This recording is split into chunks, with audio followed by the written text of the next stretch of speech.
तो बहुत स्वागत आप सभी का एक बार फिर से MP12 की एक नई वीडियो में। आज की ये वीडियो बहुत ही स्पेशल होने जा रही है क्योंकि इसमें हम लोग भारत के लिए तैयार किए जाने वाले एरो इंजन को लेकर डिस्कस करेंगे, जो कि हमारे एमका के लिए अनिवार्य है। एमका के अलावा ये नौसेना के लिए तैयार किए जाने वाले टेड-बीएफ के लिए भी अनिवार्य है। जैसा कि हम सभी जानते हैं कि सारी कुछ चीजें फाइनलाइज हो चुकी है। हमने पास्ट में कुछ रिपोर्ट्स के ऊपर बात की थी जहां पर हमें ये जानने के लिए मिला था कि इसके लिए भारत लगभग $7 बिलियन इन्वेस्ट करने जा रहा है। कुछ समय पहले इस तरह की भी खबरें निकल कर आई थी, जो कि डायरेक्टली साफरान के सीईओ के द्वारा निकल कर आई थी। साफरान वही जिसके साथ, जो कि फ्रांस की कंपनी है, रफाल का इंजन बनाती है और इसी के साथ डीआरडीओ मिलकर भारत के एमका के लिए इंजन तैयार करेगा। इनके सीईओ द्वारा स्पष्ट कहा गया था कि भारत के साथ नेगोशिएशंस ऑलमोस्ट कंप्लीट हो चुके हैं। हम लोग इन्हें 100% टेक्नोलॉजी ट्रांसफर, 100% आईपीआर और साथ ही 120 से लेकर 140 किलो न्यूटन थ्रस्ट वाला एक नेक्स्ट जनरेशन का इंजन तैयार करने जा रहे हैं, जो कि F414 के आधार पर ही होगा, यानी उसी साइज वगैरह में होगा, जिसे आप आसानी से एमका या फिर तेजस मार्क 2 टेड-बीएफ में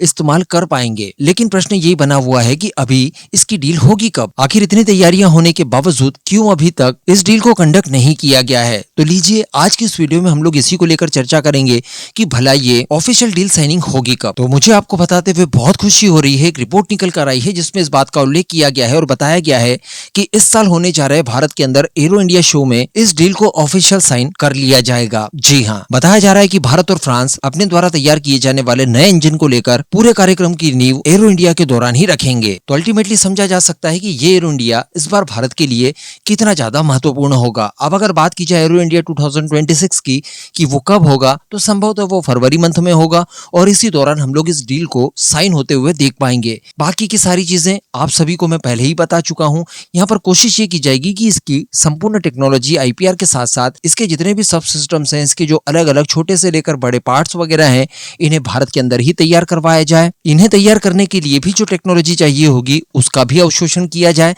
साथ ही एक पूरा इकोसिस्टम भारत के अंदर तैयार कर दिया जाए, जिससे कि किसी भी प्रकार के इंजन को मैन्युफैक्चर करने और फर्दर अपग्रेड करने के लिए एक पूरा सिस्टम हमारे यहाँ उपलब्ध हो। इसी के साथ साथ इस इंजन के लिए जो शुरुआती ग्राउंड टेस्टिंग फैसिलिटीज होंगी, साथ ही बाद में जो एयरबोर्न टेस्ट फैसिलिटीज होंगी, जो टेस्ट बेड वगैरह तैयार किए जाएंगे, वो सब कुछ भी स्वदेशी होंगे। क्योंकि हम सभी जानते हैं कि विदेशों में बार बार भेजकर फिर हमारे इंजन के टेस्ट करवाना ये कितनी लेंथी प्रोसेस है। हमारा कावेरी इंजन इसी वजह से इतना पिछड़ा है, क्योंकि हमारे पास टेस्टिंग के लिए प्रॉपर फैसिलिटीज नहीं है। अभी भी ड्राई कावेरी इंजन रशिया में अपना टर्न आने के लिए वेट कर रहा है। जब उसका टर्न आएगा, स्लॉट मिलेगा, उसके बाद ही इसके एयरबोर्न टेस्ट किए जाएंगे, जो कि अभी तक नहीं हुए हैं। और इन्हीं परीक्षणों की कमी की वजह से सर्टिफिकेशन नहीं हो पाया है और हमारे घातक प्रोग्राम के ऊपर इसका एक बुरा असर पड़ा है। तो इन सारी चीजों को ध्यान में रखकर सभी तरह की फैसिलिटीज भारत के अंदर ही स्थापित की जाएंगी और उन्हीं के अंदर इस नए इंजन की टेस्टिंग वगैरह का काम भी किया जाएगा। तो एक बहुत ही बड़ी और बहुत ही शानदार खबर मानी जा सकती है, जो कि हम लोग 2026 के पहले दिन डिस्कस कर रहे हैं। इस पूरे मुद्दे पर आपका क्या मानना है, नीचे कमेंट करके जरूर बताइएगा।